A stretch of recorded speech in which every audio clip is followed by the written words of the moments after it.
This edict identifies Jesus of Nazareth as a heretic and a blasphemer. This season on The Chosen. There are those for whom this will set off a series of events. My followers won't understand. Lazarus! Come out! I guess you're not holding back anymore. I can't.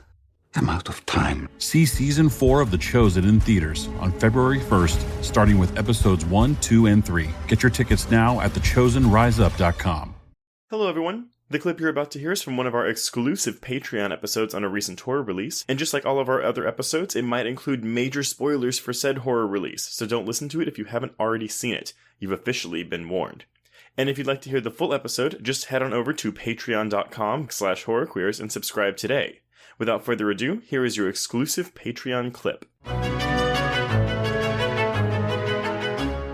This film feels like a rehash of a rehash of a rehash of a rehash of The Exorcist. And while I'm not saying that this film or any of the other films have to be as brilliant, as much of a masterpiece, as transgressive, as subversive as that original film, I still think the goal should be, hey, what does like the cultural impact that The Exorcist had in 1973, what does that look like for a film in 2023? Like, what do we have to include in this film to even come close to the kind of impact that film had 50 years ago? And I don't think those questions were even asked in this movie.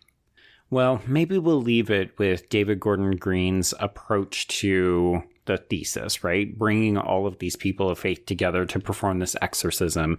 So in this Hollywood Reporter interview, the person says, I didn't get a sense that you were treating one faith as more valid than the other, and I think that's important since religions are often pitted against each other.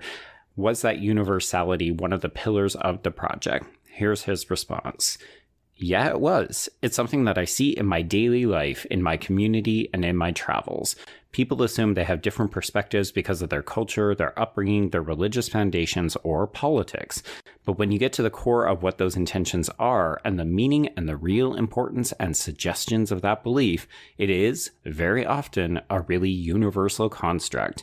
And so this is a movie about unity. It's about the coming together of these different philosophies and fighting towards a common good. Where is that? Here's the thing.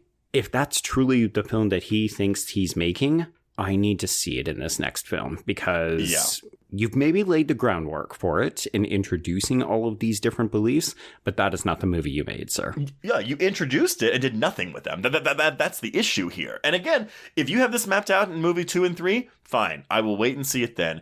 But again, like I said, I think they will be taking this more seriously because of this overwhelmingly negative reception, which did not happen in those Halloween films. Like, they always had at least half of the fandom who was constantly supporting those movies. I mean, they switched between ends and kills, which is interesting, but right, yes. It was still half the fandom. Yeah. People definitely seem more put off by this one. But I have to also wonder if it's just because we got baited and switched 3 times in a row with Halloween. Yep, I would agree with that. But, I mean, like, I think Halloween 2018 is a better movie than this. And I think Halloween Ends, while... At least it swung big. It did have those big swings, so I appreciate the audacity of that movie more than I appreciate the banal laziness of this film or Halloween Kills. Agreed. Yep. So, anyway, okay, well, that's Exorcist Believer, everyone. I'll still take Exorcist Belieber any day. If people want to Photoshop up a poster for that one, let's get Justin Bieber in here. Let's see what happens then. The more I think about it, the more I do think, like standing, like uber fandom. Like, I guess maybe you're getting into too much Scream territory, but yeah, say how we as consumers idolize pop stars, and that's, hey, idolatry is a big no-no in Christianity. Well, or how about something like megachurch, where we're using faith as an opportunity to bilk people out of millions so that we can have our own TV programming and live in mansions. There are so many interesting ideas that religion has, especially today when more and more people are questioning the idea and existence of religion. Like, where is that? Like, dude, it's right there. Maybe it's too lofty. Maybe those ambitions are too lofty for what this film is trying to do, but... I just think it's too dangerous. Like, it's so much easier to say, ooh, what if at the base core, we were all just human beings and we could come together to cast out Satan? Like, sure, that sounds great. A, that's not the movie you gave us, but also B, that sounds like a quote unquote universal crowd pleaser that's not going to offend anyone.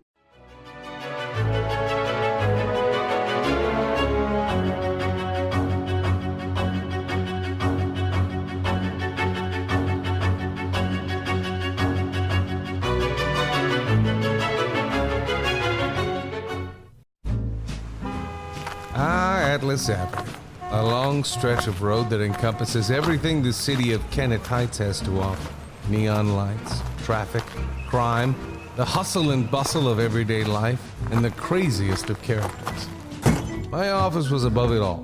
My name is James Locke, and I'm a PI. Hello, Mr. J. How the hell you doing today? Good, Edith. Nearly every year I have a new case.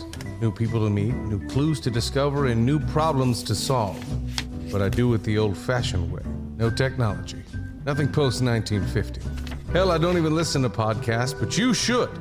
Atlas Avenue Beat is a spoof of the film noir genre with goofy characters, tons of wordplay, and non-stop raunchy humor. There's also 3 whole seasons out right now with more on the way. Just search for Atlas Avenue Beat wherever you listen to podcasts or visit us online at bloody.fm.